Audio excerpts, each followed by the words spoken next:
What it do, my friend? So for the last couple of days, I've been wanting to make different videos, but I haven't really felt up to it. And I can kind of relate to Ice Cube when he said that he didn't go on Good Morning America because he didn't really feel like telling America good morning right now. I thought that was kind of relatable. But I did want to talk a little bit about some misinformation that I'm seeing out there. You know how much I love to straighten these things out. And I did a post on Facebook about defunding the police. And I think a lot of people are misunderstanding what that movement is. And the fact that in Minnesota, they have decided to, for sure, that they're going to defund the police or disband the police. And that has a lot of people freaking out. It's become a talking point, and it does sound like the beginning of a post-apocalyptic or a dystopian society. But you have to kind of look at what they're going for. And I get what they're saying. They're wanting to go to a more holistic approach. So the vote that they're going for is not to automatically disband the police. What they're talking about doing is beginning a 1-year-long discussion on how we can improve policing as we know it. Right now, the police do too much. And even the chief of the Dallas police, he made a whole speech about how they're being asked to do things that they are not normally trained to do. And it's true, the police have, but because they've gotten so large, I feel like in a lot of communities, they've almost become like a standing army. And there seems to be this real us versus them mentality. And I think that leads to a lot of the problems that we have. So, I mean, there will always be a need for police. Even when they talk about defunding or disbanding the police as we know them, there still will be a police presence. It just won't be so large. I mean, if you really think about all the things that the police have to do. So when you think about calling 911 for someone who has a mental problem, I didn't even talk about this, but there was an incident that I saw just 3 days ago where I was driving down the street and there was a young black man, kind of athletic looking, and he was in the middle of the street, in the middle of an intersection, and as cars were driving past, he was throwing punches at the cars. And obviously I knew someone was going to call the police, but you know, it's really sad that you're in a situation where your first thought is, I hope that the police can help him and that they don't make the situation worse. And I feel like we've gotten to a point to where, you know, people say that if Minneapolis got rid of their police department, it would be complete chaos and no one would be safe. But do people currently feel safe right now? Do they feel like when the police come, it will make it a safer situation? If you feel that, yes, 100%, when the police get here, everything will be okay, then I envy you for never having been in a situation where having them arrive made you feel less safe. So, you know, they say that to a man with a hammer, everything's a nail. So I think the idea here is that if we had different people for different situations, maybe it would come out different. I mean, you know, you look at, you get into a car accident, right? The police come out. Is that really necessary? Couldn't the city send out paralegals that come out and file a report and it comes out to be the exact same thing as a police report? Or what if someone steals your social security number? Does the person who investigates that necessarily need to have a badge and a gun? I mean, look at the city of New York. They spend $6 billion on their police department. You have the police department being this giant entity that does so many different things. But by diversifying that, you can reduce the size of it and use that money for other things. So if you look at an entire holistic approach, like for instance, whenever there's a homeless situation, the police come out.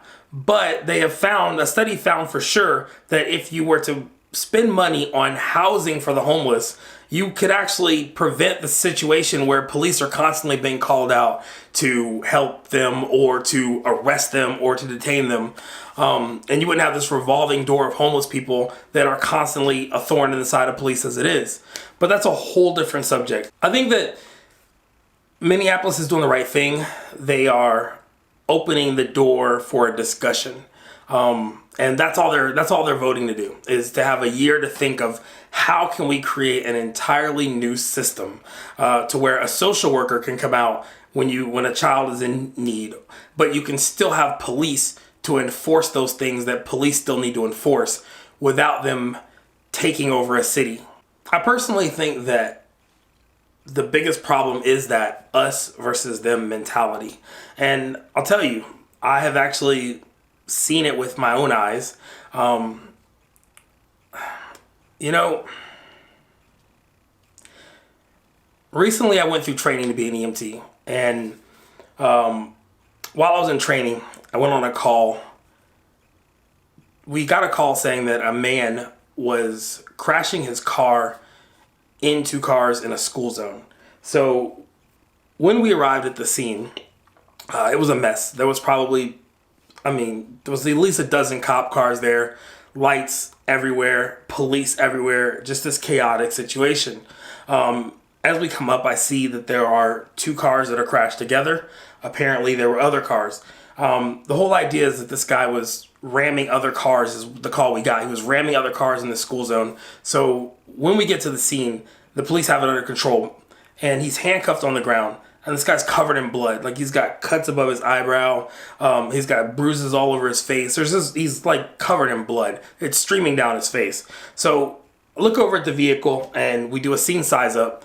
And I realized that this car has no cabin intrusion. So we were like, how fast was he going? And they were like, well, maybe 10 or 15 miles per hour. So it became quite obvious that he wasn't hurt in the car, because there was no blood in the car either. He was clearly hurt here on the sidewalk in the custody of the police. So, we get him in the ambulance, and they had me clean the blood off. And as I clean the cut, we're able to remove all the blood so that we can really assess his wounds. And the advanced EMT with me looks at me and says, does this look like left side facial droop? And we were like, yeah. So another paramedic did the Cincinnati stroke scale, and we determined the man had a stroke. He was completely paralyzed on the left side of his body. So we, of course, rush him to the hospital, get him into surgery.